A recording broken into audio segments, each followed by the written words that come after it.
ते तुम्हाला दाखवायला दोन आहेत, संध्याकाळी घरात हे एकच आहेत. हे आम्ही समजून घेतलं पाहिजे. गोरगरीब शेतकऱ्यांनी, कष्टकऱ्यांनी हे दोघांच्या ठिकाणी एकमेकांचे विरोधक आहेत अशी वट्ट्यावर आणि कट्ट्यावर आमची लोक चर्चा करतात आणि तेही दाखवतात आम्ही हाडवैरी आहोत. मित्र, याच्या पाठीमाग त्यांचा दुष्ट हेतू आहे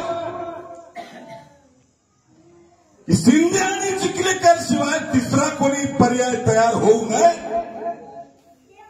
शिंदेकर नाराज झालेला कार्यकर्ता चिखलीकर गटात आणि चिखलीकर गटात नाराज झालेला कार्यकर्ता शिंदे गटात, म्हणजे कुठूनही त्यांच्या घरात, अशा प्रकारचं षडयंत्र चालू आहे. आणि म्हणून आम्ही समजून घेण्याची आवश्यकता मी एवढ्यासाठी उल्लेख केला.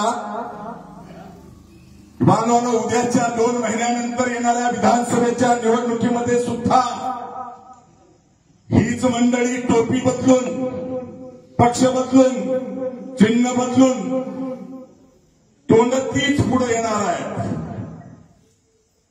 आणि भूल जपा मारतील. मी महाविकास आघाडीचा आहे, दुसरा म्हणेल मी महायुतीचा आहे. पण मतदानाच्या आतली रात्री हे एक झाले. हे आम्हाला समजून घेण्याची आवश्यकता आहे.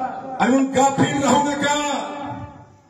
मनोहर धोंडे काही सोन्याचा चमचा घेऊन कोणा गडीवर जन्माला आलेला नाही. तुमच्यासारखा कष्टकरी शेतकऱ्याच्या कुटुंबामध्ये जन्माला आलेला मनोहर धोंडे 40 वर्ष या महाराष्ट्रामध्ये गोरगरीब जनतेच्या प्रश्नासाठी चळवळ चालवतो. मी काही नेता नाही. आणि म्हणून तुमचे प्रश्न, तुमचं दुःख, तुमच्या व्यथा या त्यांना ज्यांनी ते सोसलंय, भोगलंय. जे एसी मध्ये जन्माला आले त्यांना वरवटकरांचं दुःख काय दिसल. बस का आली आणि खड्डे किती पडले कळल का? कळणार नाही. आणि म्हणून येणाऱ्या 2 महिन्यानंतरच्या विधानसभेच्या निवडणुकीमध्ये सेवा जनशक्ती पार्टीच्या वतीनं मनोहर धोंडे तुमच्या पुढं आशीर्वाद मागायला आलेला आहे. माझी आपल्याला हात जोडून विनंती आहे. तुम्ही सगळ्यांना बघितलं, जे आता निवडणुकीत उभा टाकतात त्या सगळ्यांना तुम्ही बघितलंय, अनुभवलंय. आणि मागचे 15-20 वर्षापासून मनोहर धोंडेंना सुद्धा तुम्ही पाहता आहात. आता उल्लेख केला की मला 2009ला शिवसेना प्रमुख बाळासाहेब ठाकरेंनी उमेदवारी दिली. फक्त 13 दिवस मिळाले. निवडणूक मी हारलो. पण काही लोकांना वाटलं हे निवडणूक हारलं की पळून जाईल. त्यांना माहिती नव्हतं की हा शनी महाराजाचा धोंडा. आणि म्हणून आता उल्लेख केल्याप्रमाणे निवडणुकीमध्ये हरल्यानंतर सुद्धा प्राध्यापक मनोहर धोंडेचं कंधारच्या बसस्टँडच्या पुढं आणि लोह्याच्या शिवाजी चौकात गेली 15 वर्ष माझं संपर्क कार्यालय आहे. 15 वर्षामध्ये हजारो लोक संपर्क कार्यालयामध्ये प्रश्न घेऊन आले, व्यथा घेऊन आले. जे कोणी गोरगरीब कष्टकरी शेतकरी माझ्याकडे प्रश्न घेऊन आला, त्या आलेल्या माणसाची मी जात कधी विचारली नाही. आलेल्या माणसाला मी त्याचा पक्ष विचारला नाही, त्याचा नेता विचारला नाही. जो कोणी विश्वासाने माझ्या कार्यालयात आला त्या प्रत्येकाचं 15 वर्षामध्ये मनोहर धोंडेंनी कामच करून दिलेलं आहे. अनेक उदाहरणं आपल्याला सांगता येतील.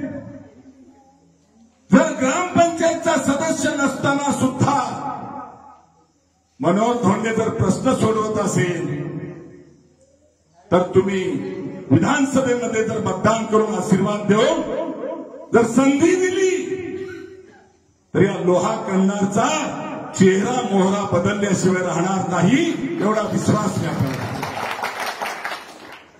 काय मागण्या तुमच्या? इथं शेतकरी वर्ग बसला. मी आपल्याला विचारणार आहे बांधवांनो, मागच्या 3 वर्षामध्ये आपल्याला पीक विमा मिळाला काय? कोणी इकडे आहे का ज्याला पीक विमा मिळाला किंवा नासाडी मिळाली, अतिवृष्टी मिळाली का? मिळाली नाही. नांदेड जिल्ह्यामध्ये 16 तालुके आहेत. 16 तालुक्यापैकी 14 तालुक्यामध्ये पीक विमा मिळाला. फक्त कंधार आणि लोहा तालुक्याला पीक विमा मिळाला नाही. काय पाप केलं कंधार लोह्याच्या शेतकऱ्यांनी? या प्रस्थापित लोकांचं राजकारण झालं, गोरगरीब शेतकऱ्यांचं मरण झालं. आणि मग ह्या दाजी भाऊजीचं काय चाललंय, किंवा बहीण भावाचं काय चाललंय, किंवा जावई युवाचं काय चाललंय, याच्यावर गोट्यावर बसून गप्पा मारल्यानं आमच्या गावातल्या गरिबाची चूल पेटत नाही. आम्हाला न्याय मिळाला पाहिजे, आमचा विकास झाला पाहिजे, त्यासाठी आमदार म्हणून निवडून देतो. परंतु बांधवांना निवडून गेल्याच्या नंतर कोण्याही आमदाराला तुमचं वरवंट दिसत नाही. प्रताप चिखलीकर असेल का शिंदेबाई असेल का शिंदे असेल, यांनी प्रत्येक गावामध्ये एक दोन बोके पोचलेले आहेत. फक्त त्या बोक्यांना जगवतात आणि सगळं गाव वेटीला धरून मताची रास भरून घेतात, निवडून येतात.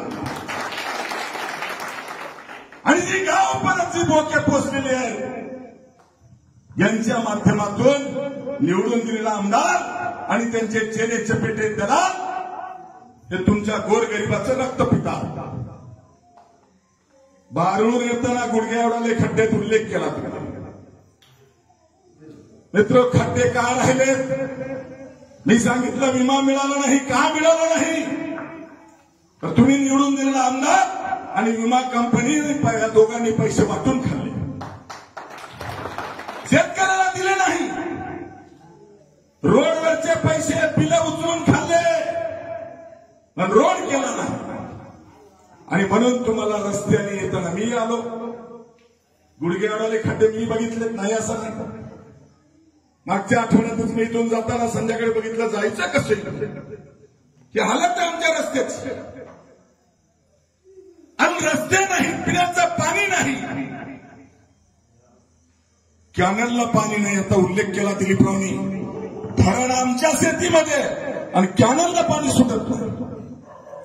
त्याच्याही पेक्षा या भागामध्ये मला सांगितलं पाहिजे बांधवांनो, या भागामध्ये बारूळचं तळ आहे किंवा आहे, या पट्ट्यामध्ये मोठ्या प्रमाणावर मच्छी व्यवसाय करणारा भोई समाज राहतो, गरीब समाज आहे.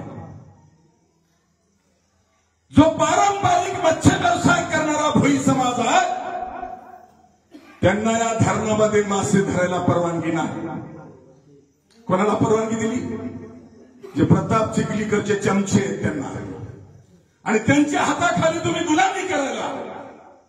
हे चित्र इकडे लिंगोटी धरणात तीच हालत आहे, आणि बारूळच्या धरणामध्ये सुद्धा तीच हालत आहे. तुम्ही एकदा मनोहर धोंडेला विश्वासानं या ठिकाणी आशीर्वाद द्या.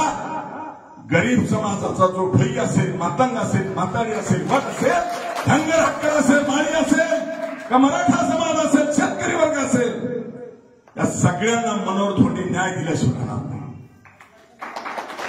मला माहिती आहे अनेक प्रश्न आहेत इथं. बस येत नाही एवढाच एक प्रश्न नाही, अनेक प्रश्न आहेत. मी उल्लेख केला, पिण्याचा पाण्याचा प्रश्न आहे, रस्त्याचा प्रश्न आहे, शेतकऱ्याच्या विम्याचा प्रश्न आहे, तरुणाच्या हाताला काम मिळत नाही हा प्रश्न आहे.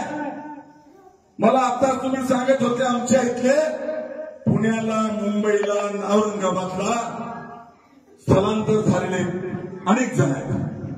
मी आपल्याला विचारणार बांधून, का गेली हे आमचे पोरं? का गेली वरवंटगाव सोडून? अरे इथं मला पोट भरायची ऐपत होत नाही, म्हणून वरवंटगाव सोडून कोणाला औरंगाबादला जावं लागलं, कोणाला पुण्याला जावं लागलं, तर कोणाला मुंबईला जावं लागलं. पोट भरण्यासाठी जावं लागलं. या भागातले आमचे अनेक तरुण पोरं कोणी ट्रकवर ड्रायव्हर आहे, कोणी टेम्पोवर ड्रायव्हर आहे. पोट भरण्यासाठी यांना कोणाला कर्नाटकात जावं लागते, कोणाला तेलंगणात जावं लागते. ही अवस्था का निर्माण झाली? इथं जर आमच्या हाताला काम मिळालं असतं, आमच्या शेतीला कॅनलचं पाणी मिळालं असतं, सुशिक्षित बेरोजगारांना जर व्यवसाय करायला कर्ज मिळालं असतं, तर आमची पोरं मुंबईला आणि पुण्याला आणि औरंगाबादला गेली असती काय? मित्र, गेली नसती. त्यांना घर सोडून जाण्याची आवश्यकता नव्हती. मला दुर्दैवाने सांगायचंय, हाच महाभाग प्रताप चिखलीकर आणि काल आलेला हा एकनाथ पवार पुण्यामध्ये मुंबईमध्ये आमच्या इथलच्या पोरांचे मतदार म्हणून मेळावे घेतात. लाज वाटली पाहिजे. अरे बदमाश हो, 20-20 वर्ष तुमच्या घरामध्ये आमदारकी आहे, तरी आमचे 20-20 हजार पोरं घर सोडून जातात. लाज वाटत नाही का? आमच्या तरुण पोरांना काम मिळालं नाही. आणि गरीब जनतेला हे कधीतरी कळण्याची आवश्यकता आहे. मला विश्वास आहे, डॉक्टर बाबासाहेब आंबेडकरांनी दिलेला मताचा अधिकार हा जर आम्ही सगळे गोरगरीब, कष्टकरी, शेतकरी, बहुजन लोक एकजूट झालो, तरी प्रस्थापित 4 घराणे पाल्या पाचोळ्यासारखे उडून जातील. आता कोणीतरी म्हणालं की 5 वर्षात आमदार आला नाही. कशाला येईल? 15 दिवसात आमदार झाला. रात्रीतून 1000 रुपये बाटली वाटली आणि निवडून आला. आता त्याला तुम्ही समजून घ्यायची आवश्यकता. मित्र हो, चिखलीकर असेल का शिंदे असेल का आणखी कोणता सुगीला पाल टाकायला आलेला एकनाथ पवार असेल, या लोकांना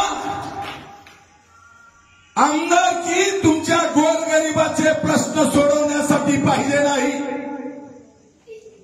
यांना आमदारकी पाहिजे. यांनी गोरगरिबाचं रक्त पिऊन हजारो कोटीची बेनामी मालमत्ता जी कमवली ती सुरक्षित ठेवण्यासाठी आमदारकी पाहिजे. यांना आमदारकी कशासाठी पाहिजे? तुम्हाला पास देण्यासाठी, पाणी सोडण्यासाठी, रस्ता करण्यासाठी नाही. यांची मुंबईच्या समुद्रात जहाजं चालतात. यांच्या बेनामी मालमत्ता हजारो कोटीच्या पडलेल्या आहेत. यांच्या पाठीमागे ईडी, सीबीआय लागू नये म्हणून यांना आमदारकी पाहिजे. गोरगरिबाचे प्रश्न सोडवायसाठी नाही.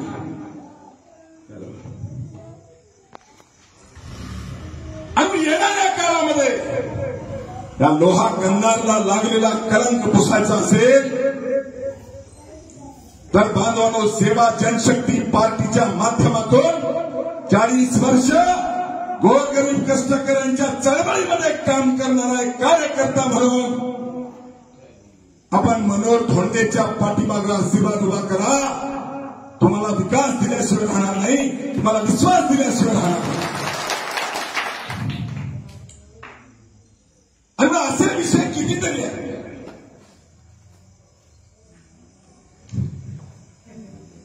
असं सांगत बसल्यावर रात्र सुद्धा भुलणार नाही.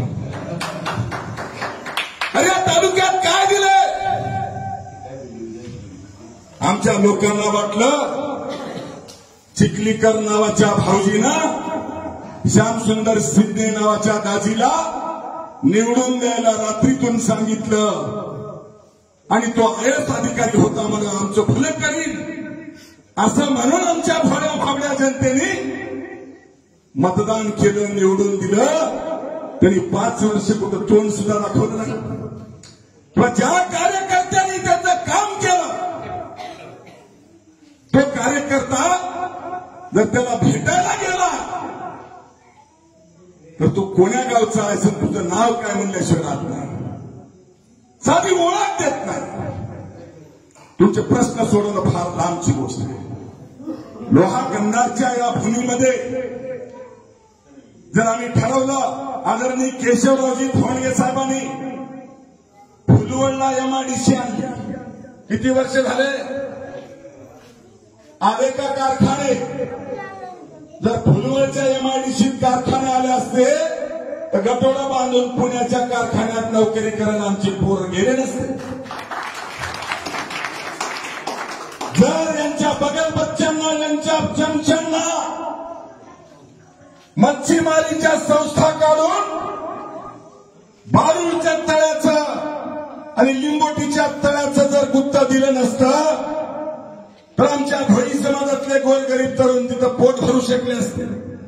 पण असं होत नाही. यांना तळे वाटले जातात. जे चिखलीकरचे चमचे आहेत त्यांना गुत्ते दिले जातात. रोडचे गुत्ते, पिण्याच्या पाण्याच्या योजनेचे गुत्ते हे चिखलीकरच्या आणि शिंदेच्या चमच्यांना दिली जातात. एकाही गावात पाणी नीट गेलं नाही. मी या तालुक्यातल्या प्रत्येक गावामध्ये फिरतोय. मला अनेक गावांमध्ये सांगितलं तुमच्या बाजूला शेकापूर असेल का तिकडे दाताळा असेल, प्रत्येक गावामध्ये जिथं जलजीवनच्या नळ योजनेचं काम चालू आहे त्या सगळ्या योजना बोगस आहेत आणि काम करणारे सगळे गुत्तेदार हे चिखलीकर आणि शिंदेचे चमचे. गावाला पाणी मिळत नाही. आणि हा विकास तुम्हाला जर पाहिजे असेल तर माझी बांधवांना हात जोडून विनंती आहे. तुम्ही 65 वर्ष आमदारकी या 4 घराला दिली. तुमच्यातला शेतकरी कुटुंबातला मनोहर धोंडेला एकदा आशीर्वाद द्या. या तालुक्याचा विकास काय असतो हे मी दाखवल्याशिवाय.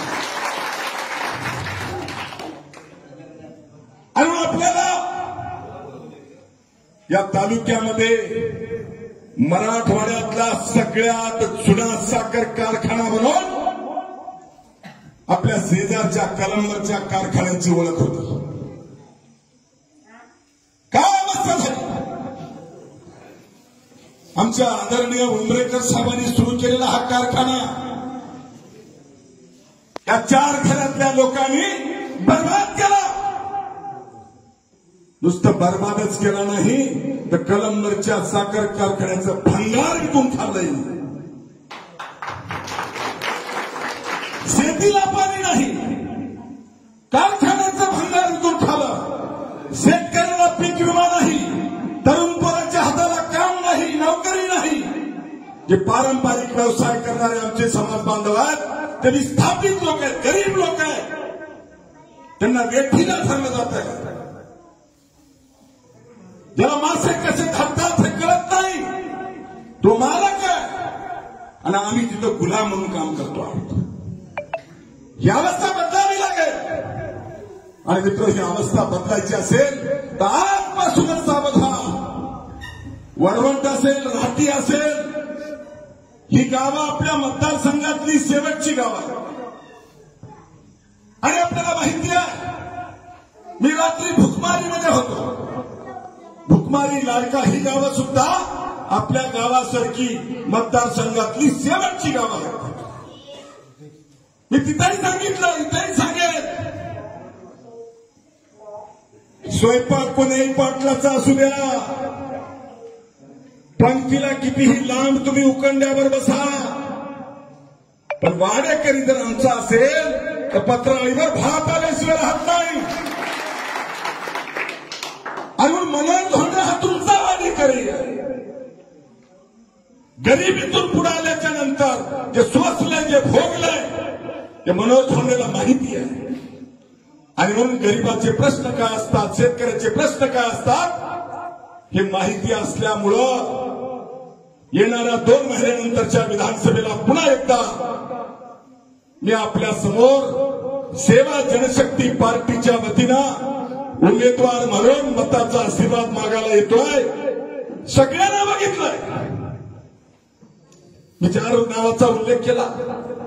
5वं नाव दुर्मिळ आहे.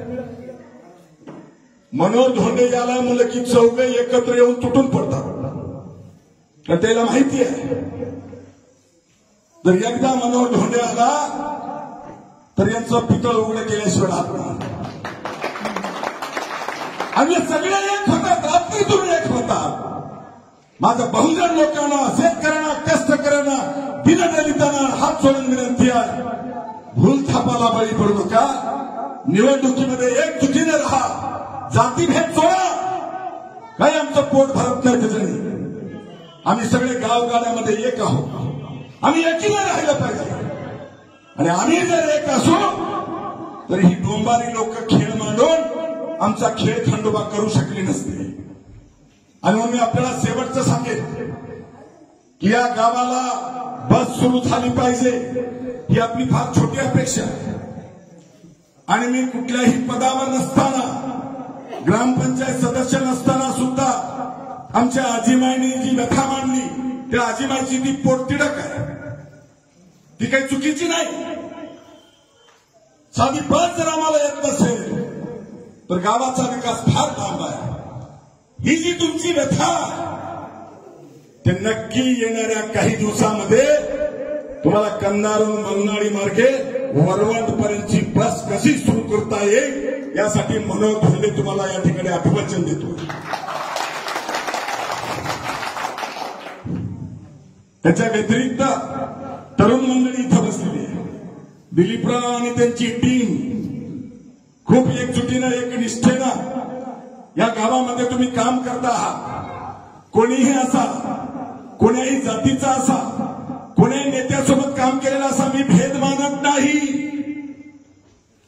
जो अडला नडलाय, जो गरीब आहे, ज्याला अडचण आहे, त्यांनी आताही मनोहर धोंडेला काम सांगून बघा, किंवा अर्ध्या रात्री मनोहर धोंडेला आवाज देऊन बघा. तुमच्या हाकेला हो दिल्याशिवाय राहणार नाही, एवढा विश्वास मी आज आपल्याला या ठिकाणी देतो.